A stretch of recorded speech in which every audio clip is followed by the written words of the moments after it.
Baik, Bapak Ibu, kembali lagi dengan saya di channel saya. Nah, kali ini saya mau sedikit sharing terkait dengan katanya ada informasi menarik yang berhubungan dengan kesejahteraan guru dan dosen untuk periode tahun 2025, di mana Kemendikbudristek itu mendapatkan tambahan anggaran kurang lebih sekitar 10,4 triliun yang diperuntukkan untuk kesejahteraan guru dan dosen. Mau tahu informasinya seperti apa? Tetap stay tune di channel saya, kita bahas ini lebih dalam.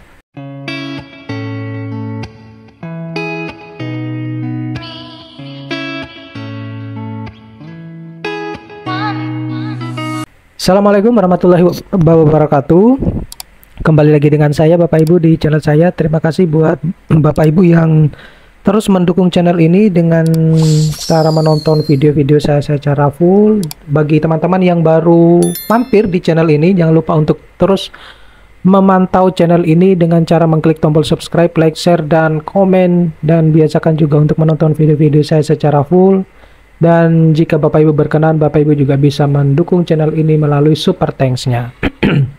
Nah, jadi ada informasi menarik ya menjelang berakhirnya masa jabatan Kemendikbudristek saat ini, yaitu Menteri Pendidikan kita saat ini, di mana pada tahun 2025 itu ada tambahan anggaran sekitar 10,4 triliun di Kementerian Pendidikan untuk katanya ya untuk kesejahteraan guru dan dosen.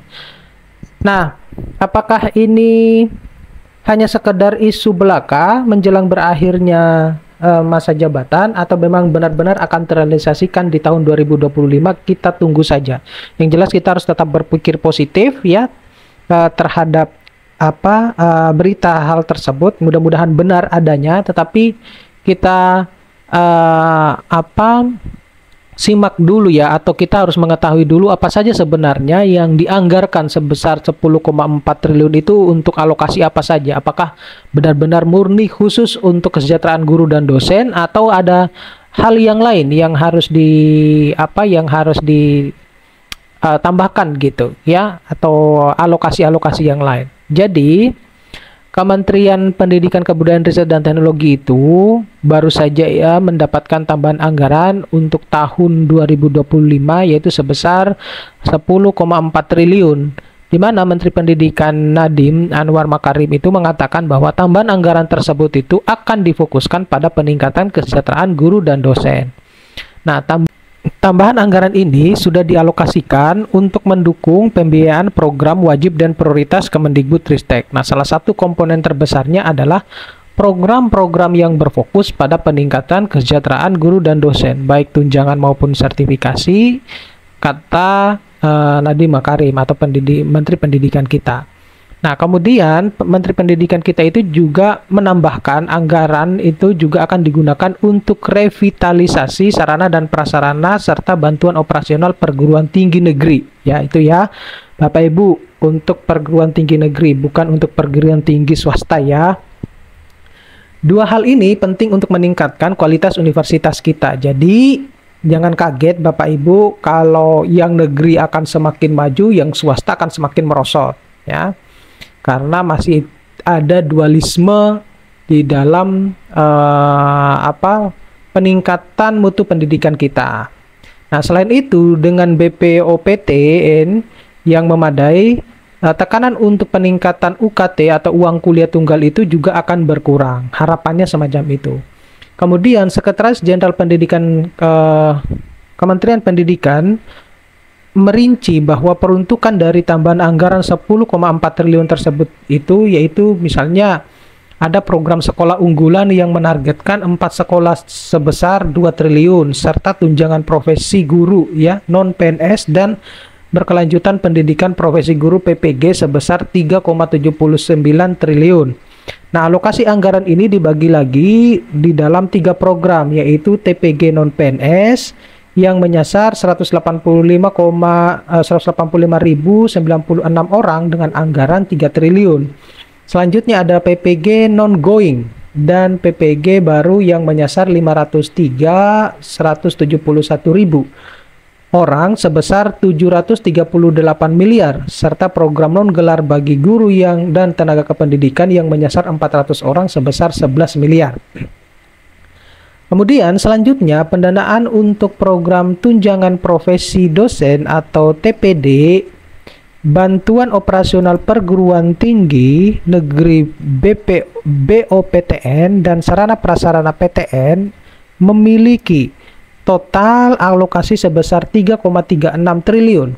Nah, alokasi anggaran ini dirinci sebagai berikut, yaitu untuk TPD yang menyasar 39.079 orang sebesar 172 miliar, kemudian BOPTN yang menyasar 76 lembaga sebesar 1,17 triliun, kemudian sarana dan prasarana PTN yang menyasar 76 lembaga sebesar 1,1 triliun, program pembinaan PTS yang menyasar 600 lembaga sebesar 300 miliar, serta beasiswa kemitraan negara berkembang ya atau KNB, Darmasiswa, afirmasi pendidikan tinggi, kemudian asrama mahasiswa Nusantara, dan program non-gelar pendidikan tinggi yang menyasar 15.513 orang sebesar 612 miliar. Kemudian program pengembangan sarana dan prasarana perguruan tinggi vokasi atau PTV dan Teaching Factory SMK sebesar 1,25 triliun. Nah, khusus untuk sarana prasarana PTV yang menyasar 49 lembaga dialokasikan anggaran sebesar 261 miliar. Lalu alokasi anggaran SMK non-pusat keunggulan yang menyasar 82 lembaga sebesar 41 miliar. SMK Teaching Factory yang menyasar 1045 lembaga sebesar 434 miliar. Lalu alokasi anggaran BOPTN vokasi yang menyasar 49 lembaga sebesar 216 miliar. Pendidikan non-gelar vokasi yang menyasar 15.900 lembaga sebesar 55 miliar. Serta peningkatan dan penyegaran keterampilan pendidikan bagi pendidik dan tenaga pendidikan vokasi yang menyasar 3.880 orang per 7 unit sebesar 250 miliar. Nah, kalau kita lihat di situ, kok tidak ada yang menyebutkan untuk apa kesejahteraan dosen ya? Nah, di sisi yang lain ada juga anggaran Kemendikbud di tahun 2025 itu menurun ya, di mana meskipun ada anggaran tambahan sebesar 10,4 triliun, ternyata hal ini jauh dari apa yang diusulkan Kemendikbud Ristek. Nah, diketahui Menteri Pendidikan kita itu mengusulkan sebenarnya penambahan anggaran sebesar 26,4 triliun. Nah, dana ini akan digunakan ke berbagai program prioritas seperti program Indonesia Pintar, Kartu Indonesia Pintar Kuliah, hingga tunjangan guru dan dosen.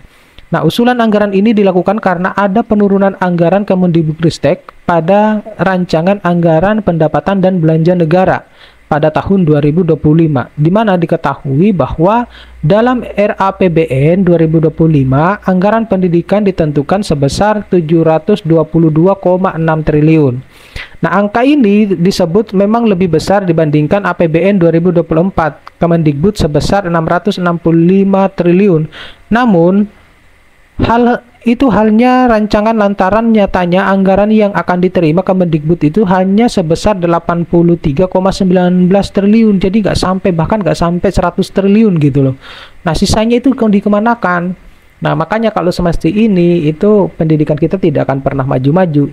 Nah, menurut anggaran ini menjadi catatan Kemendikbudristek, mengingat bahwa presiden kita saat ini itu sempat menyebut anggaran 722,6 triliun dalam pidato penyampaian RUU APBN tahun anggaran 2025 dan nota keuangan pada sidang paripurna DPR RI tahun sidang 2024-2025 yang lalu. Nah, dalam pidatonya, Presiden itu menyebutkan bahwa anggaran tersebut itu akan dialokasikan untuk sejumlah program prioritas Presiden terpilih 2024-2029. Adapun program-program itu diantaranya misalnya perluasan beasiswa, kemudian ada peningkatan gizi siswa, renovasi sekolah, pengembangan sekolah unggulan, pemajuan kebudayaan, penggunaan perguruan tinggi kelas dunia, dan pengembangan riset.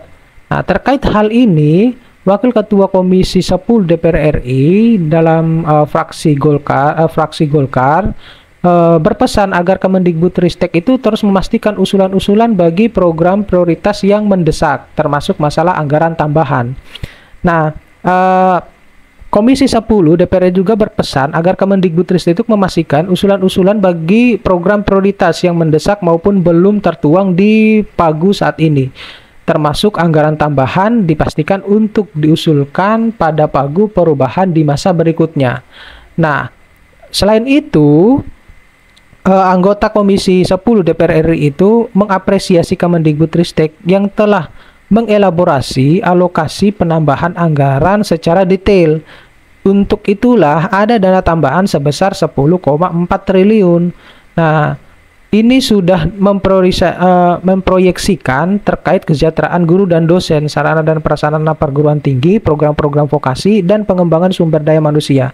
Nah, untuk itu menyatakan bahwa persetujuan terkait alokasi anggaran yang telah disampaikan. Nah, semacam itu kurang lebih. Jadi, kita tunggu saja bahwa meskipun ada anggaran tambahan ya 10,4 triliun, ternyata ajuan anggaran untuk 26,4 triliun itu tidak terrealisasikan ya. Jadi hanya cuma 10,4 triliun ya. Nah, mudah-mudahan ini bisa menjadi benar-benar direalisasikan ya, kalau memang ini untuk anggaran kesejahteraan guru dan dosen. Nah, mungkin sampai di sini Bapak Ibu, nanti kita bisa ketemu pada video-video berikutnya. Saya akhiri, assalamualaikum warahmatullahi wabarakatuh.